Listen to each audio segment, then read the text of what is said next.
Number 5 on this list is the farm demon. Most of the time we look at these photos and they're typically pretty old, captured 100 years ago and often chalked up as being a double exposure error or something like that. I don't think that can be said for the farm demon though. Stephen Wagner writes, "This amazing photo was taken by photographer and graphic designer Neil Sandbach in 2008. Neil was photographing some scenic shots at a farm in England as part of a project for wedding stationery. The couple planned to have their wedding ceremony held there later. Neil was astonished when he examined the digital photo on his computer. There, as if peeking around a corner at him, is a ghostly white, almost glowing figure of what looks like a child. Neil says he's quite sure that there was no one there at the time. There's further corroboration that this is a true ghost photo. Neil had shown the couple the anomalous photo, and before the wedding they asked the staff at the farm if they'd ever seen any spooky experiences there before. They didn't mention Neil's photo. Indeed, they admitted that the figure of a young boy dressed in white night clothes had been seen on several occasions around the barn. So it looks as if this barn is haunted by some type of demon child, and Neil just happened to get lucky enough and capture it on camera. I think what's really scary about this though is that they had no idea it was there while they were staying at the farm, meaning that this demon child would have been stalking Neil the whole time. And what's even crazier than that is that this couple literally continued with the wedding. Like, scenery and all that quaint stuff is important, but a demon child running around the grounds? That's definitely a no-go wedding spot for me. Number 4 on this list is the demon pilot. In 1987, Mrs. Sayer and some of her closest friends were visiting Fleet Air Arms Station at Yeovilton, Somerset in England. As is customary with places that have a bunch of airplanes, you gotta take a photo of you inside of one as if you're flying it. Mrs. Sayer hopped into a helicopter that had been out of commission for a while, and she got her friends to take a snap of her while she was in it. The picture that came out was not what Mrs. Sayer or any of her pals expected though. When they took a look at the photo a while later, they saw what is a very clear image of a pilot sitting next to her. Actually, claiming that it's a pilot is a bit of a stretch. In truth, it's just a figure with a white shirt on that looks like a man. What this thing's connection to Mrs. Sayer or to the helicopter is anyone's guess. Apparently, when that photo was being taken, even though Mrs. Sayer had a bright smile on her face, she wasn't feeling so hot. In fact, she was feeling rather scared and anxious. She had no idea why at the time, and it was a passing feeling that went away after a few minutes, but just an overwhelming feeling of anxiety while she was there. To this day, nobody knows what this apparition is, what it's doing there, or what could have caused it to appear. Number 3 on this list is the Pink Lady. In Greencastle, Indiana, there's a massive mansion called the O'Hara Mansion. The pictures in question are by a man named Guy Winters who was investigating said mansion several years ago. This mansion is abandoned and has been for some time, and the locals like to keep it that way. Apparently, they have believed for quite some time that some sort of demonic entity lives there and watches over the grounds. It's thought that trespassing on them could endanger your life. This didn't deter Guy Winters and his friend Terry, who wanted to find out for themselves if there really was some sort of evil presence here. They went into the mansion and stayed there for several days and nights with cameras documenting everything. What they found was the Pink Lady, a vaporous pink demon that Guy Winters was able to snap on photograph. Apparently, as is with most of this demon photography, Guy didn't actually see the apparition in real life, but it was only noticed after the picture was developed. This apparition definitely looks like something evil if you ask me. It almost looks like a demon witch, if that's even a thing, but certainly something that has the intention of possessing you or consuming your soul. This picture went along with a bunch of weird occurrences at this place too. Apparently the two boys were perpetually on edge and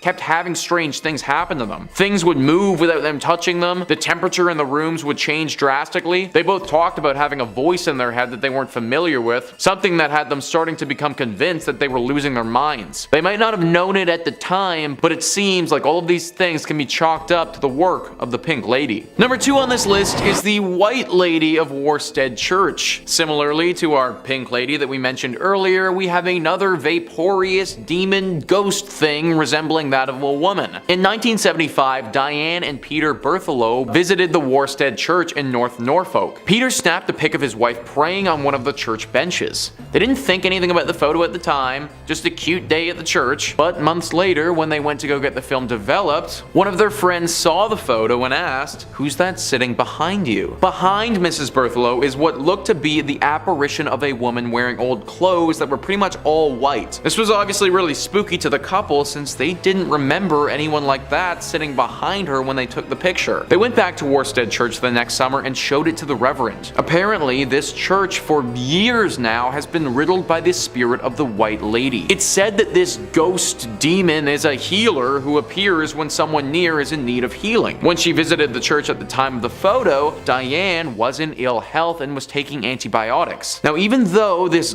ghost being is a healer, it can also curse you too. According to one story, on Christmas Eve in 1830, a man boasted a challenge to the White Lady. He said he would climb to the top of the church's belfry and kiss her if she would appear. So up he went. Hours went by and his friends got worried though. They went up to go search for him and they found him in the belfry, cowering in a corner, terrified. "I've seen her," he told them. "I've seen her." And then he died. The demon or ghost or whatever it is clearly capable of totally stunning you out of sheer fright. I personally can't imagine the feeling of literally dying out of fear, but that's what happened here, and it proves that this ghost, if that is what it is, has demonic qualities to it. Now, this church has been turned into a pub, believe it or not, but this presence still lingers. I'm all for getting a brew with the lads, but not at the expense of getting totally shell-shocked like that. Number 1 on this list is the Coventry Demon. Stephen Wagner writes, on January 22nd, 1985, the Coventry Freeman organization were having a dinner event at St. Mary's Guildhall in Coventry, UK. Everyone in the group had her or his head bowed in prayer when this photo was taken, including a towering mysterious figure standing top left. The strange cowled spectre appears to be wearing clothes much like a monk frock from another time. Lord Mayor Walter Brandish, who was present at the dinner, said that there was no one at the event who was dressed like that, and he could not explain the presence of the interloper in the photo. St. Mary's Guildhall dates back to the 14th century and served as a prison for Mary, Queen of Scots. So as you guys can see, this creature doesn't look like anything human. I know that it resembles something like a monk, as Wagner was saying, but I also think that there's an argument that could be made that it resembles something from the underworld as well. The robes that it's wearing, coupled with the shape of its body, also coupled with the fact that no one actually saw this thing in person at all, kind of leads me to think that there must be something demonic about it. Also, the face doesn't look human at all. It's all black and those eyes don't look like human eyes. I have no idea why a demonic monk-looking creature would show up at this dinner event, but I also don't have any other explanation for why this thing popped up in the photo to begin with. Toss a comment down below if you have any theories on what this thing is or what it could be doing there in the first place. Coming in at number 5, we have the Vatican Secret Archives. The Vatican Secret Archives is considered to be the world's most secure building, but why is it so locked down? What secrets are being hidden behind the walls? The amount of history located there is immense. The Vatican Secret Archives is home to the largest collection of Catholic books, documents, and doctrine in the world. It boasts letters from well-known figures such as Abraham Lincoln and Mary, Queen of Scots. It contains 53 miles of shelving with 35,000 volumes in the selective catalogue alone. The archives also include state papers, correspondence, account books, and many other documents the church has acquired over the centuries. Naturally, many people have speculated that there must be secret documents amongst the 50+ miles of shelving in the Vatican's archives. Of course, no one is allowed to browse the archives, which makes it even more mysterious. Only select scholars, academics, and journalists are allowed to enter, and this is a rule that will never likely change. Many believe that the Pope and many people around him keep very classified and secret information in the archives that they don't want the world knowing. One theory is that the archives contains correspondence between St. Paul and Emperor Nero pertaining to Jesus' existence and his biological descendants, and some believe that the Vatican may be hiding proof that Jesus did in fact exist or didn't exist at all. Next is the confirmation and evidence of alien life forms such as extraterrestrial skulls. Some claim that in 1998 skulls with elongated heads and small faces resembling aliens were found underneath the Vatican. Ever since, the Vatican has kept all evidence of aliens a secret to not discredit Christianity. Another secret being held from the world is the Grand Grimoire, which is an alleged medieval book that is believed to possess immense powers. It was written in the 16th century by Honorius of Thebes, who claimed to be possessed by the devil himself. In the book, it has instructions on how to make magic talismans and amulets, how to make magic spells, and even how to summon demons, and even offers instructions on how to summon the devil himself and make a deal with him. If the Vatican is keeping world-shattering secrets in its archives, we may never know due to its high level of security, and it only being accessible to a slight few. So our questions of what is really in there may never be answered. In at number 4, we have the Church of Rome. Destruction of important Jewish historical documentation. In 1415, the Church of Rome took an extraordinary step to destroy all knowledge of the two 2nd century Jewish books that is said contained the true name of Jesus Christ. The anti-pope Benedict XIII firstly signalled out for condemnation a secret Latin treatise called Ma Jesu, and then issued instructions to destroy all of the copies of the Book of Alaxi. No editions of these writings now publicly exist, but church archives recorded that they were once in popular circulation and known to early presbyters. Knowledge of these writings survived from quotations made by Bishop Hippolytus of Rome and Saint Epiphanius of Salamis, along with references in some early traditions of the Talmud of Palestine and Babylonia. The rabbinic fraternity once held the destroyed manuscripts with great reference, for they were comprehensive original records reporting of the life of Rabbi Jesus. Later, in a similar manner, Pope Alexander VI ordered all copies of Talmud destroyed. The Council of the Inquisition required as many Jewish writings as possible to burn with the Spanish Grand Inquisitor. Thomas de Torquemada, responsible for the elimination of 6,000 volumes at Salamanca. In 1550, Cardinal Carafa, the Inquisitor General, repealed all previous permission for priests to read the Talmud, which he said contained hostile stories about Jesus Christ, leading him to seize every copy he could find in Rome and burn them. Solomon Romano also burnt many thousands of Hebrew scrolls, and in 1559 every Hebrew book in the city of Prague was confiscated. The mass destruction of Jewish books included hundreds of copies of the Old Testament and caused irreversible loss of many original handwritten documents. The mass destruction of Jewish writings, the church overlooked two particular British documents that still exist to this day in the British Museum. Coming in at number 3, we have the Orphans of Duplessis. In the 1930s and 1940s in Quebec City was marred by unprecedented acts of corruption and repression due to a conservative revolution better known as the Great Darkness, which was led by Premier Maurice Duplessis, and many of the acts were involving the Catholic Church. In 1940, the Duplessis government and along with the Catholic Church began to diagnose orphan children with mental problems, even though these children were perfectly healthy. Due to this, thousands of orphan children were sent to a psychiatric institution of the church so that the church could receive a government subsidy for the treatment of these children. Unfortunately, this was a reality for so many because mental health wasn't as widely known as today, and it was unknown how to treat those suffering back then. At this time, many orphanages were converted into asylums for children, and more than 20,000 were misdiagnosed and imprisoned in asylums so that the Catholic Church could earn more money. According to reports, many of these children weren't orphans at all, but children coming from single mothers who were forcibly taken into church custody, and they didn't admit children out of wedlock. The people forced to be involved in this were subjected to nightmares, including drug testing and other medical experiments like electric shock therapy. In the 1990s, almost 3,000 survivors of the Duplessis orphan scandal revealed the horrific events they had to go through, but the government made a sad excuse of a settlement with the victims, and the Catholic Church remained silent to stifle the scandal. In at number 2, we have Joan of Arc. Most people know the story of Joan of Arc. She is mostly considered a hero of France for her role during the war. She is now considered a saint, but the Catholic Church hated her. She claimed that she was receiving messages from God, instructions on what she should do to help her people. This angered many higher-ranking officials within the church. Joan saw her first vision around the age of 13 in 1425. The figure she identified as Saint Michael, surrounded by angels, appeared in her garden. After receiving the vision, she wept as she wanted to go with him. Throughout her life, she continued to be visited and given messages from the Lord. By 1428, Joan's visions told her she must leave her home and go to France. Since then, she gained followers and support in her fight to recover France from English domination. The Catholic Church denounced her visions and set out to take her down. In 1430, Joan was captured. She was put on trial for heresy, even though Joan was a devout Christian. They gave Joan as many charges as they could, hoping she would be found guilty of at least one of them. The military were relieved of her capture. They believed her to have supernatural powers. They feared her as it was not typical for women to wield such power and command. One of the most well-known charges against Joan was that she wore men's clothing, something apparently illegal back then. In reality, this came from the fact that she wore armor while in enemy territory, something not seen as being ladylike for the time. The trial was not conventional for the time. It was clear no matter what she did, they were determined to find her guilty. Although she was impressive during the trial, she was ultimately found guilty. She was found guilty of heresy and sentenced to death. She was to be burned at the stake. Joan is seen as a hero and a saint today. The Catholic Church tries to distance themselves from her mistreatment. And finally, in at number 1, we have the Vatican's quest for aliens. It might surprise you to know that the Catholic Church has a keen interest in aliens. They hold a conference each year to talk about astrobiology. If you haven't heard that term before, it's a term they created to make their meetings about aliens seem more legitimate. The Vatican has often defended itself in the public about their interest in extraterrestrial. As they often state, evolution is not something they believe in. You would assume they also didn't believe in aliens. The Vatican even has its own team of scientists looking into the existence of these beings and attempting to make contact. The chief astronomer stated, "There is no conflict between believing in God and in the possibility possibility of extraterrestrial brothers, perhaps more evolved than humans. He went on to explain that you cannot put limits on God's creative freedom, so it makes sense after creating Earth he would go to create other beings. Some even believe that humans are lost sheep of the universe, and we need to find the more evolved of God's creations. All of this would not be such a surprise if they hadn't condemned science since the creation of the church. In the 17th century they condemned the astronomer Galileo for insisting that the Earth revolved around the sun. It seems they have progressed in some of their beliefs since then. Some believe that they spent a lot of money on their exploration into space and have even discovered a few things that they are keeping to themselves. Some historians believe that within the Vatican secret archive there is evidence of contact with extraterrestrials. It is not known why they would keep this information from the world. Do they want to use it to further their beliefs, or maybe they don't consider everyone to be worthy? We do know there are stories of communication with other beings, but the information is mostly kept with the church. In 1917, 3 children saw the Virgin Mary, who gave them a telepathic message. The message was that we are not alone on the planet. They warned that humanity needs to prepare for their return. The Catholic Church censored these messages. The only person who knew the full content of the message was the Pope, who refused to release the details of all 3. This is just one instance of messages received on Earth that have been held by the Vatican for years. It is believed they have no intention to release this information. The archive is heavily guarded. Who knows what could be hidden within their findings? Number 5 on this list is Lord Combermere, or maybe better put as the ghost of Lord Combermere.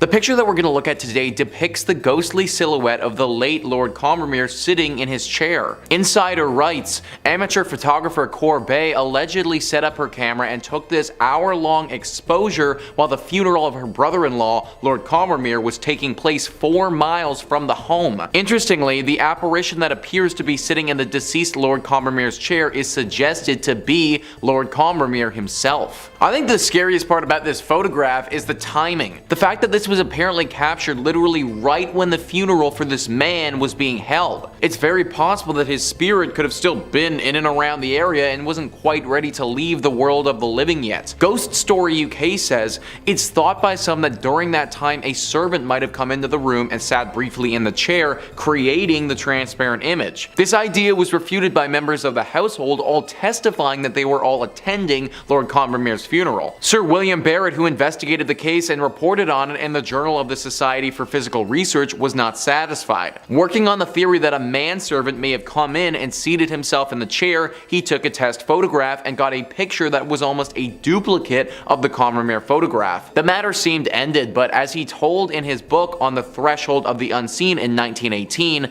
sometime later he received a letter from Lord Combermere's daughter-in-law about the photograph. She said that the face was always too indistinct to be quite convincing to me, though some of his children had no doubt at all of the identity. I may add, none of the manservants in the house closely resembled the figure and were all young men who were all attending the funeral. No one resembled him and everyone was out of the house when this photo was taken. For years the church and others have tried to explain this photograph, but they just simply can't. Maybe it was the ghost of Lord Combermere, or maybe it was a demon playing a trick on all of us. We may never know. Number 4 on this list is Freddy Jackson.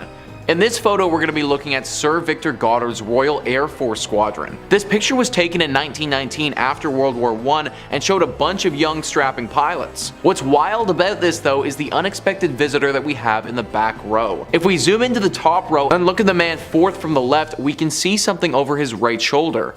An apparition of sorts that resembles a human face. After people started taking note of this and examined it, those who had worked with the squadron identified that face as Freddy Jackson. Freddy Jackson was a mechanic with this squadron for a while, but the crazy part is that he had died in a propeller accident several days earlier. Similarly to Lord Combermere, the day that this picture was taken was the day of his funeral. Maybe his ghost showed up because he was pissed all his friends were taking pictures and not paying their respects. But seriously though, how on earth do you explain a photo like that with tons of other people in it? It's impossible for it to have been staged, and it's clear that there's something there. Hopefully Freddy was able to find peace after his impromptu photo bomb. Number 3 on this list is the couple's demon. William Hope was a paranormal investigator who lived from 1863 to 1933. During that time, he was responsible for capturing a wide array of spiritual photographs which showcase ghosts and demons. Now, after evaluating some of his work, I think it's fair to assume that some of it is doctored. I'm not sure how one man would have been able to capture capture all the demonic pictures that he did without potentially faking a few. That being said though, I don't think that everything he's done has been doctored, and I imagine that there are some with serious legitimacy to them. One of his most famous is of an older couple with what clearly looks to be a demon standing behind them. When they took this photo, nobody was physically there, and they could only capture this devilish creature when they looked at the film after the fact. Some other entries on this list, I mean, you might be able to classify as a ghost, but this is 100% a demon. The eyes are black and unforgiving, and it looks as if you're getting sucked into a black hole of nothingness. You can't make out this creature's lower body at all, and she's just all black. She reminds me a lot of a few urban legends of female demons appearing around the world. Their stories differ, but there are some commonalities between them all. Usually a woman appears like this to a stranger,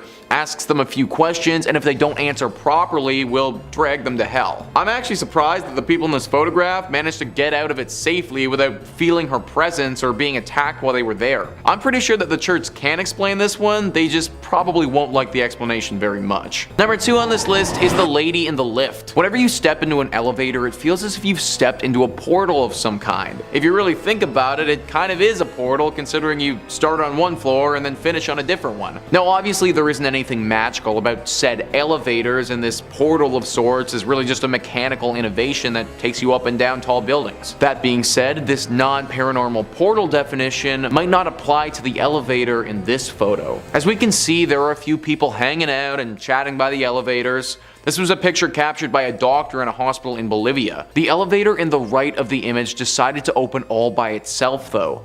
The group didn't think anything of it at the time, but when they looked back, noticed something fairly unsettling. The apparition of a woman is clearly standing in the elevator, staring right at them. No one knows who this woman is, but it's clear that she's either a ghost or a demon. Elevators have always seemed to have a connection to ghostly apparitions for whatever reason. Maybe it's because they do give off the sensation of being a portal, but there are a lot of stories connected to elevators and hauntings. This photo actually reminds me a lot of a haunted place in Austria. A young girl was at a university residence during Christmas. She was pretty much the only one who stayed there and didn't go home for the holidays.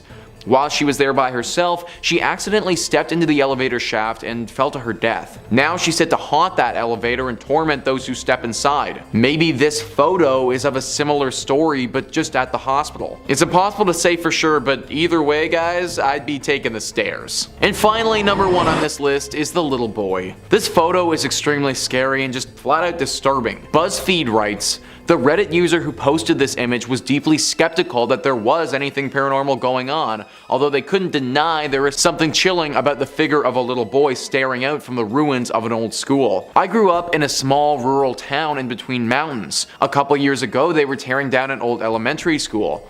A guy my mom knew went in and took pics with his cell phone. When he uploaded them, this was one of the pics. I don't believe in stuff like this at all, I just really don't know how to explain it since it was a cell phone pic, and I'm pretty sure that no one in my podunk hometown knows how to make fake pics. So maybe he doesn't know how, but I know how to explain it. You're in the ruins of an old school, and those ruins are haunted by the demon of a young boy. Sometimes the simplest answers are the right ones, and this to me looks like an example of that. This little dude 100% looks possessed, and you can't even really make out his legs. Nor can you actually see his arms either for that matter. Kind of difficult to make up a logical explanation for a kid with no arms and no legs floating in the middle of an abandoned school. Also, side note, but can you imagine being the one to take this picture? Like you turn a corner and you see that dude and your first thought is, I'm gonna pull out my phone and take a picture of this kid. Like if that's me, I am straight up running out of that thing and we're burning that building hot.